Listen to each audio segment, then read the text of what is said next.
Oi, gente, tudo bem? A gente vai dar continuidade às aulas do sistema cardiovascular e eu finalizei a última aula com um slide mostrando exatamente a atividade elétrica cardíaca, né? Como mostrando os nós, o marca-passo do coração, como é que aconteciam, né? Mostrei, não entramos em detalhe. Nessa aula nós vamos detalhar essa atividade elétrica cardíaca. Então, para quem não me conhece, sou a professora Priscila e nós estamos dando continuidade aqui na turma de fisiologia, né, a disciplina de fisiologia. Estamos dando continuidade ao sistema cardiovascular. Nós teremos essa aula, já temos uma aula sobre a primeira aula falando sobre o sistema cardiovascular. Essa é a segunda aula da atividade elétrica cardíaca e temos uma outra aula sobre o ciclo cardíaco, ok? Então vamos lá. Então, quais são os tipos de células cardíacas? Nós temos células contráteis, né, ou células musculares, que são as células miocárdicas, que têm a capacidade de contração e de condução de impulsos elétricos. Elas não geram impulso, mas elas são capazes de conduzir de forma plena, né, e contínua os impulsos elétricos. Nós temos células autorrítmicas, ou células elétricas, que são as células que geram e conduzem impulsos rapidamente. Elas não possuem propriedades contráteis. Então, nós temos dois tipos de células. Uma que é responsável pela contração e outra que é responsável pela atividade elétrica. E as duas conduzem impulso elétrico. As células contráteis, elas são 99% das células, especializadas em realizar esse trabalho mecânico de contração. E as células elétricas ou autorrítmicas, elas são 1% das células restantes, especializadas em iniciar e conduzir os potenciais de ação responsáveis pela contração. Então, elas possuem uma atividade que nós chamamos de atividade de marca-passo, porque ela diz o ritmo que o coração vai levar, né, o ritmo de contração. Entre essas células, elas são formadas por discos intercalados. O que é isso, professora? É uma informação que ela é extremamente importante, pois quando ocorre a onda de despolarização, que se propaga o impulso nervoso, para ele passar de uma célula para outra de forma contínua, ele precisa de uma comunicação entre essas células. E essa comunicação nós chamamos de junção comunicante, que são os discos intercalados. Então, assim, o tecido muscular ele age como um sincício, ou uma célula única, né?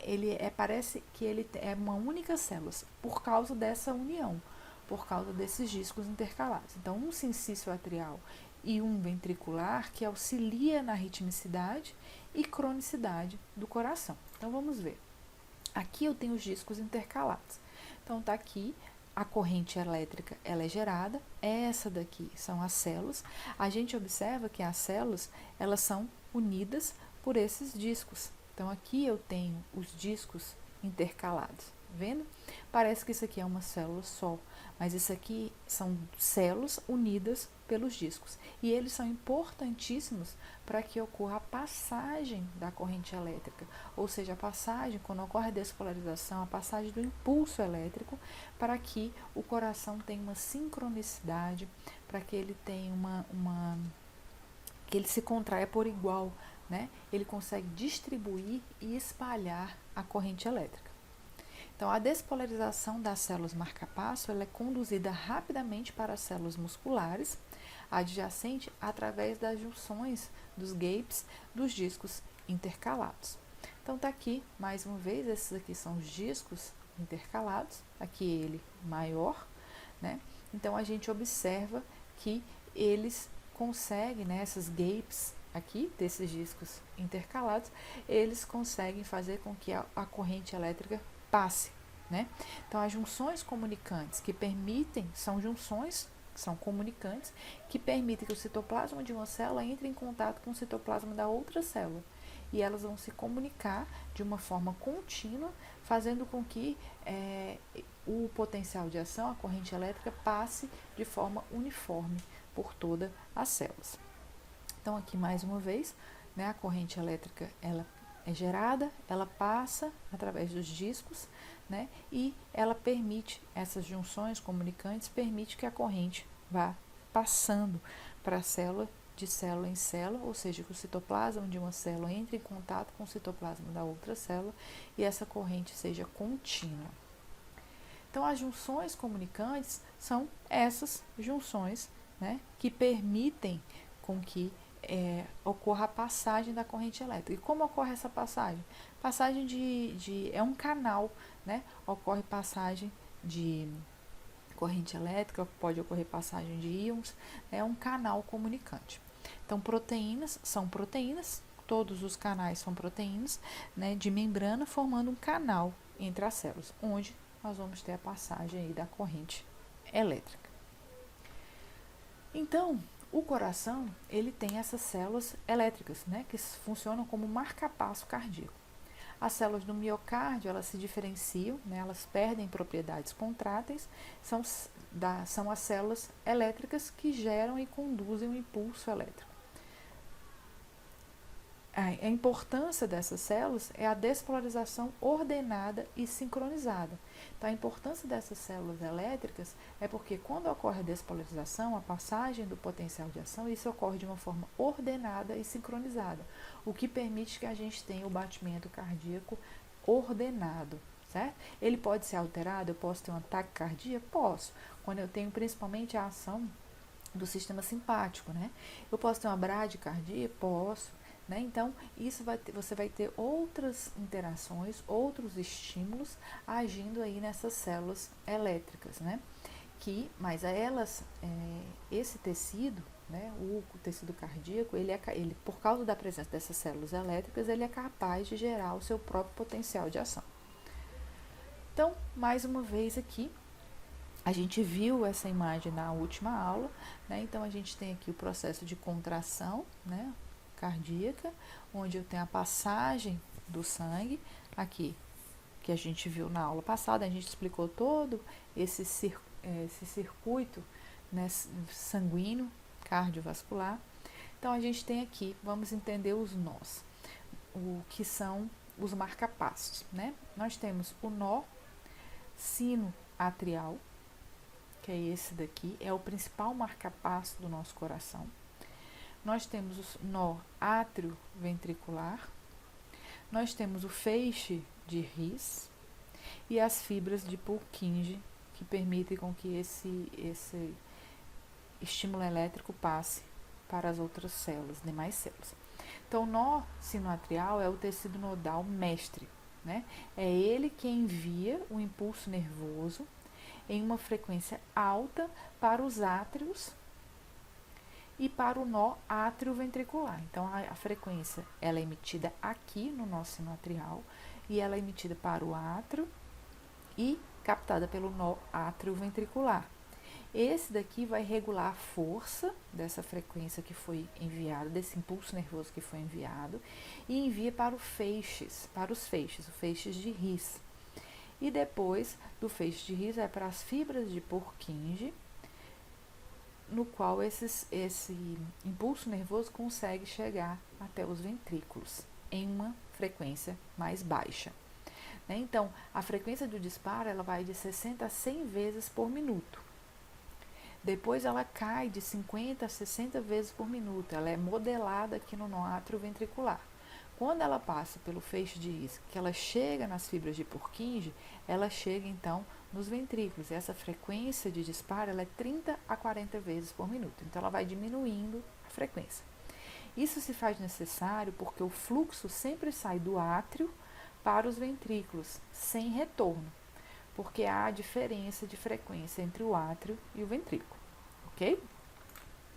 Então, a gente tem aqui o nó sinoatrial, que é o marcapasso principal do coração, né? Ele gera o potencial de ação e entrega para o átrio, onde é captado pelo nó ou nódo átrio-ventricular, que regula essa frequência, esse impulso.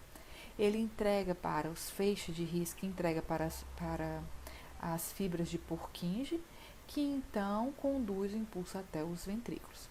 O coração é uma bomba mecânica e elétrica. Ele possui fibras musculares, células autoexcitáveis, tecidos nodais e tecidos não nodais. Né? Os nodos átrio sinoatrial, átrio ventricular e as fibras de Purkinje, assim como o feixe de His. Então, passa para os átrios, chega aqui no átrio ventricular, vai então passar, controla esse ritmo, diminui um pouco a frequência de 100, cai para 60, né? E dali vai passar para voltar aqui, desculpa. Vai passar para o feixe de His e depois para as fibras de Purkinje. Então, aqui só mais uma vez, nós temos o nó sinoatrial, que gera esse impulso nervoso. Esse impulso nervoso ele vai passar, então, para os átrios, onde ele é captado aqui pelo nó átrio ventricular, que modela esse impulso, né? Passa para o feixe de His, que passa para as fibras de Purkinje, e permitem a contração dos ventrículos, ok? Então, atividade elétrica cardíaca. O batimento cardíaco, a sístole, que é a contração, e a diástole, que é o relaxamento da massa muscular, gera essa contração rítmica do coração. Então, essa contração ela está associada ao potencial de ação. A atividade elétrica iniciada na região do marca-passo do coração, que é o nodo sinoatrial. Então, ela começa ali no nodo sinoatrial, que é chamado marca-passo do nosso coração.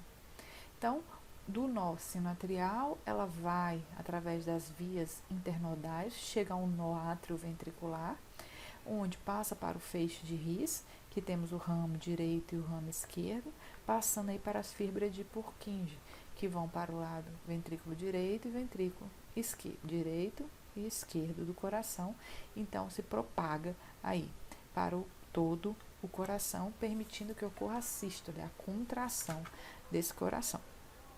Então, vamos relembrar aqui a bomba de sódio e potássio, né? As trocas dos íons sódio e potássio. Essa bomba, ela mantém o potencial elétrico da célula. Então, os íons sódio em baixa concentração dentro da célula, né? E os íons potássio em alta concentração fora da célula. Então, essa diferença, né, de potencial, né, faz com que tenha a geração do potencial de ação. Então, um bombeamento constante contra o gradiente de concentração, isso com gasto de energia. Esse é o funcionamento da bomba de sódio e potássio, né? Então, a gente tem sempre gasto de energia. Sódio saindo da célula, né, do interior para o meio externo, e o potássio entrando com gasto de energia, porque é contra um gradiente de concentração. As células vivas, elas se caracterizam por manter um potencial elétrico negativo, né, no citoplasma. Gera uma diferença de potencial através da membrana, né? A bomba de sódio e potássio tem participação nisso, e a capacidade dos nervos de conduzirem com grande rapidez esse sinal elétrico, essa diferença de potencial, e esse sinal elétrico ocorre a transmissão de informações que é crucial para a sobrevivência da espécie, de qualquer espécie. Então, é o potencial de ação. Então, a mudança no potencial de repouso da membrana faz com que ocorra um aumento na permeabilidade de sódio, né, entrada de sódio na célula, e o aumento transitório na permeabilidade de potássio.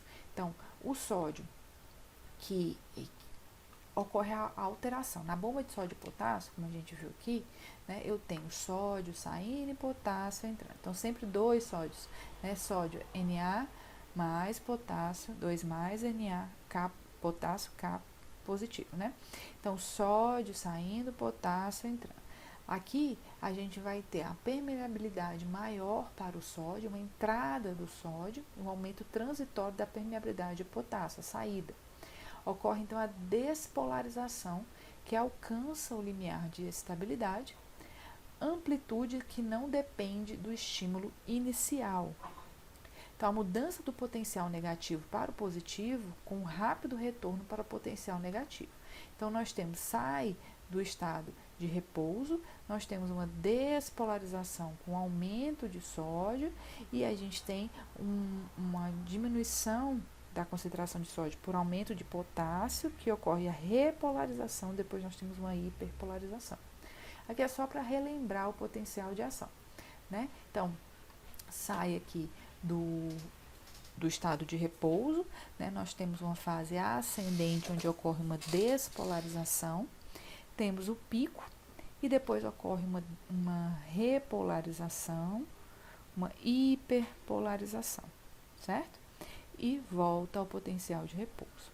Então, o potencial de ação, ele ocorre uma vez que você tem um estímulo que vai fazer com que ocorra a mudança da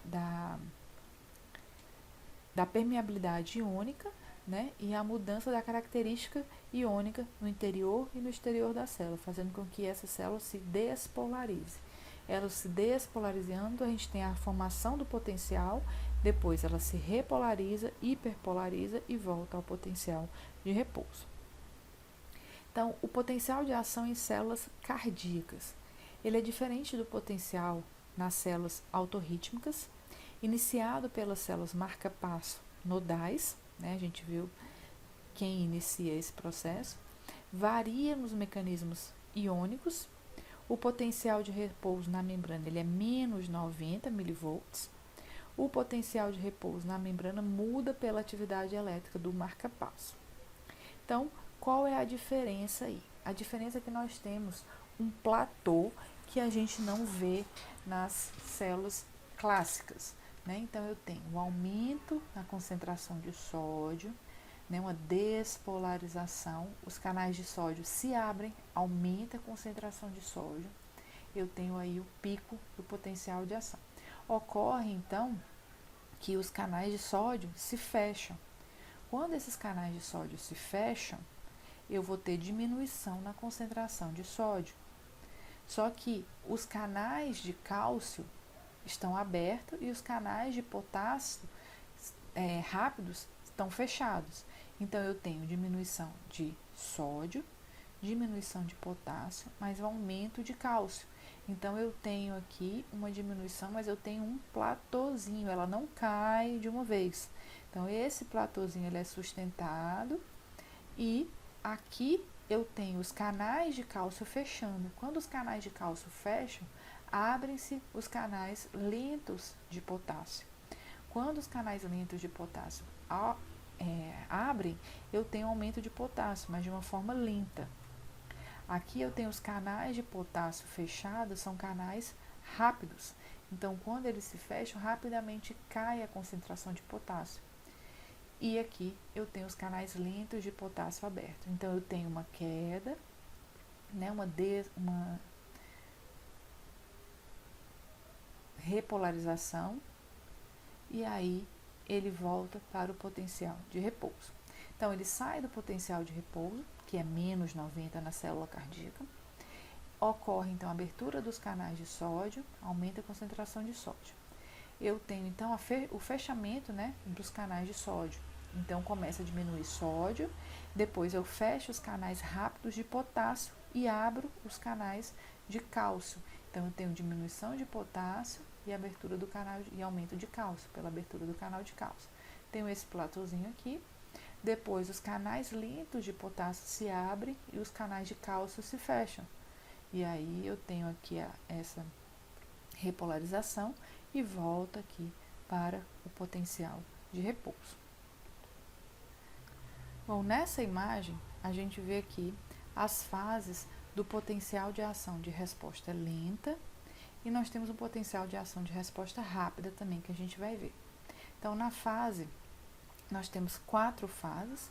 A fase 0, que é a despolarização para a geração, né, do potencial de ação, despolariza. A gente tem uma fase de platô, que é essa segunda fase, que é uma fase curtinha e instável. Uma fase 3 de repolarização rápida e uma fase 4 de retorno de repouso, né? Então, aqui eu tenho um período refratário absoluto e um período refratário relativo. Então, Aqui eu tenho a despolarização, fase 0, fase de platô. Aí aqui eu tenho o limiar, atinge o limiar, fase 1, né? Aí eu tenho a fase de platô, que ela é curtinha. Aí tem uma repolarização rápida e depois a gente tem uma fase de retorno ao potencial de repouso. Esse período refratário absoluto é quando não é possível gerar um segundo potencial de ação. Nesse período aqui, não há nenhuma possibilidade de se gerar um segundo potencial de ação, mesmo sendo o estímulo forte, ou seja, enquanto a membrana ainda estiver despolarizada, o potencial de ação precedente, né, do potencial de ação precedente, um novo potencial não pode ocorrer em uma fibra. Então, esse potencial de repouso absoluto é o período em que não pode acontecer outro estímulo para o coração. Por isso que ele mantém um ritmo, né? Nesse momento aqui, não tem como acontecer um novo estímulo.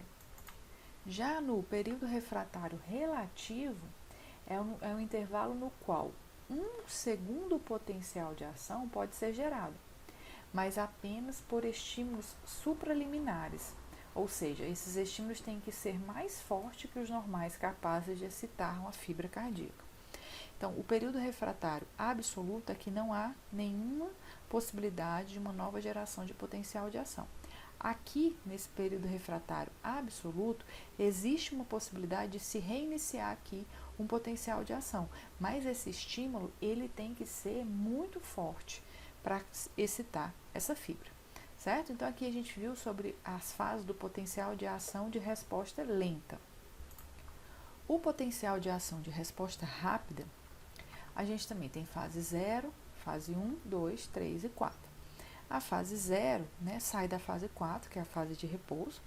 A fase 0 é a fase de despolarização, eu tenho entrada de sódio e os canais rápidos abertos. Então, isso aqui é bastante rápido, porque o canal de sódio que abre é um canal rápido.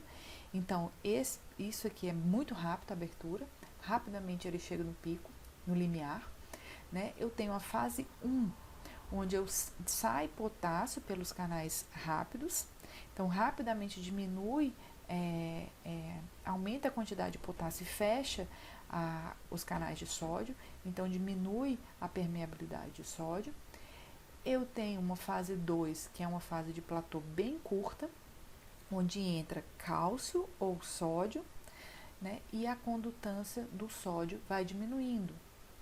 A fase 3, que é o período de repolarização, eu tenho a saída de potássio, ocorre uma permeabilidade aos íons sódio, potássio e cálcio que voltam ao normal. E a fase 4, que entra sódio e potássio, que mantém a célula no seu potencial de repouso. Né? Então, eu tenho aqui um período refratário absoluto ou efetivo, né? Que é esse período que não pode jamais acontecer aí um novo estímulo, e a gente tem o período refratário relativo, que é esse daqui, que pode acontecer um novo estímulo. Então a curva do potencial de ação, ela consiste em 5 fases, 0, 1, 2, 3 e 4, que ocorre no átrio, nas fibras de Purkinje e nos ventrículos, ok? Essas fases, cada fase acontece um processo. Então, a gente tem aqui, como a gente já viu, despolarização, fase de platô, repolarização e fase de repouso. Então, a fase 0 é a fase da abertura dos canais de sódio. Então, o impulso nervoso, ocorre o impulso nervoso, despolarização e contração do coração. Então, a abertura dos canais de sódio. Na fase 1, ocorre uma repolarização precoce devido ao rápido efluxo de potássio. Então, a abertura provisória de canais de potássio, poucos canais se abrem, o potencial de ação abre e o potencial de ação continua alto, né? Então, eu tenho uma pequena repolarização. A fase 2 é a fase de platô, devido ao influxo de cálcio. Então, a permanência da contração, permanece a contração no coração, no músculo, compensa potássio que sai. Esse platô permite que o sangue passe de um compartimento para o outro, certo? Na fase 3 é a fase de repolarização devido ao efluxo de cálcio de potássio, desculpa, e a fase 4 é uma restauração do potencial de membrana original. Então, nessa fase 3 aqui, os canais de potássio se abrem mais e a célula se repolariza realmente. Aqui há uma pequena repolarização. Nessa fase 2, que é a fase de platô, é a fase que permite com que o sangue passe de um compartimento para outro dentro do coração, no processo de contração. Então, sai da fase 4, né, de despolarização no átrio, nas fibras de Purkinje, no ventrículo, nós temos essas 5 fases. A gente tem esse platô, né? Por quê? Porque eu vou passar do átrio para o ventrículo. Então, eu permito, nessa fase 2 de platô, com que o sangue passe de um compartimento para o outro. No nódulo sinoatrial e no átrio ventricular, a curva do potencial de ação ela tem 3 fases. Por quê? Porque eu não tenho passagem de sangue aqui, certo? Então, eu não preciso desse platô. Então, eu tenho uma fase 0, né, que aumenta o potencial de ação devido ao influxo de cálcio. Eu tenho uma fase 3, que ocorre despolarização, né, uma repolarização, devido ao efluxo de cálcio. E nós temos a fase 4, que é uma despolarização lenta, que é a fase que se inicia, né? Uma despolarização lenta com influxo de sódio, efluxo de cálcio e efluxo de potássio e influxo de cálcio, até a célula alcançar o limiar para entrar na fase 0. E aqui ele vai voltar ao limiar de repouso e reiniciar esse processo. Isso ocorre no nó sinoatrial e atrioventricular, ok? Então, os períodos refratários. O período refratário relativo, que a gente já falou, é o período em que a estabilidade da membrana só permite gerar um segundo potencial de ação com estímulo de grande intensidade, a repolarização parcial da membrana e recuperação dos canais de sódio inativados. Então, o período refratário absoluto é esse, onde não consegue ocorrer um novo estímulo, e o período refratário relativo, esse daqui. A gente já explicou, né, esse potencial. Então, vamos lá. A diferença do músculo cardíaco para o músculo esquelético, a imagem não está muito boa, mas é exatamente a geração desse platô lá no átrio, no ventrículo e nas fibras de Purkinje, que nós temos o platô. Durante esse platô é exatamente o momento em que está tendo a passagem de sangue de uma cavidade para outra, certo? Então, aqui nós temos as principais diferenças, né, a comparação dos potenciais no músculo cardíaco e esquelético. Então, a gente tem o potencial de membrana no músculo esquelético, ele é estável a menos 70, no cardíaco a menos 90. Os eventos que levam ao limiar do potencial de ação no músculo esquelético é a entrada resultante de sódio através dos canais dependentes de acetilcolina, e no músculo cardíaco a despolarização entra via junções comunicantes. A fase de ascensão do potencial de ação, entrada de sódio nos dois. Fase de repolarização, ela é rápida no músculo esquelético e causada pelo efluxo de potássio. No miocárdio ocorre o prolongamento do platô, causado pela entrada de cálcio, e a fase rápida causada pelo efluxo de potássio. Temos uma fase de hiperpolarização, que não ocorre no miocárdio. Temos a duração do potencial, que ela é curta, de 1 a 2 milissegundos no músculo esquelético, e ela é prolongada no músculo cardíaco, de 200 milissegundos, e o período refratário, que geralmente é curto, né? Ele pode ser, é curto no músculo esquelético e ele é longo, uma vez que a restauração dos portões dos canais de sódio persiste até o fim do potencial de ação, exatamente para que não gere outro potencial e você tenha tempo aí para gerar um novo potencial e ter uma nova contração e manter aquele ritmo cardíaco, certo? Então, a gente termina por aqui.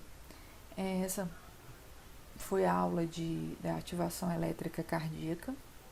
Espero que vocês tenham entendido. Qualquer dúvida, vocês entrem em contato comigo. E na próxima aula, é a última aula sobre o sistema cardiovascular, a gente vai falar sobre ciclo cardíaco, ok? Então, quem assistiu essa aula e não assistiu a primeira, eu recomendo que assista a primeira aula, que nós falamos sobre o sistema cardiovascular, explicando a circulação sistêmica e a circulação pulmonar, e agora nós falamos sobre atividade elétrica cardíaca. Então, até a próxima aula, pessoal!